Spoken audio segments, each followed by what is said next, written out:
Welcome to 5MOL, your 5 minutes of learning, where we simplify complex clinical practice to boost your understanding and skills. Today, we're diving into a critical procedure, suctioning. Your feedback is vital, so after this session, please use the link provided, navigate to learn something new today, and share your key takeaway. Don't forget to like and support us to keep these valuable resources coming. Suctioning is a procedure you'll encounter frequently in complex care, and it's essential to understand why it can be high risk if not performed correctly. Simply put, suctioning involves using a device like the one you see here to remove secretions, fluids, or foreign material, think mucus, blood, or vomit, from a patient's airway or other body cavities. It's a cornerstone of airway management, ensuring patency and effective breathing. We might perform it in the oropharyngeal, nasopharyngeal, or tracheal areas, all to prevent obstruction and support ventilation. But before you even think about suctioning, a thorough patient assessment is non-negotiable.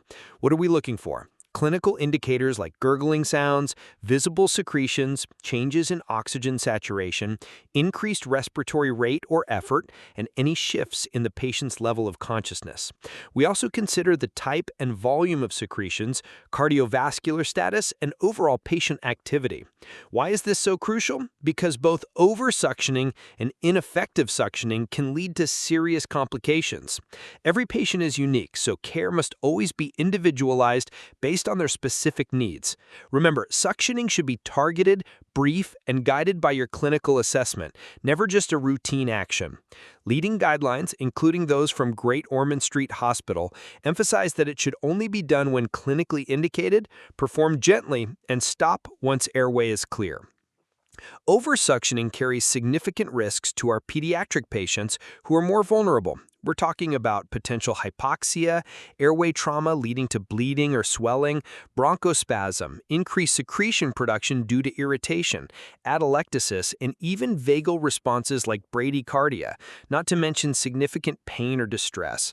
Deep suctioning is practiced within specialist services such as the Lane-Fox respiratory unit.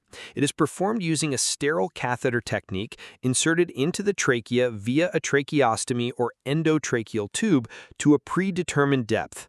When it comes to deep sectioning in adults, it's reserved for clear indications, not routine use.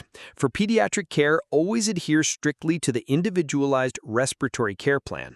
Your scope of competence is your guide. If you ever have doubts about any clinical procedure, always seek clinical guidance to ensure it is done properly. Patient safety is paramount.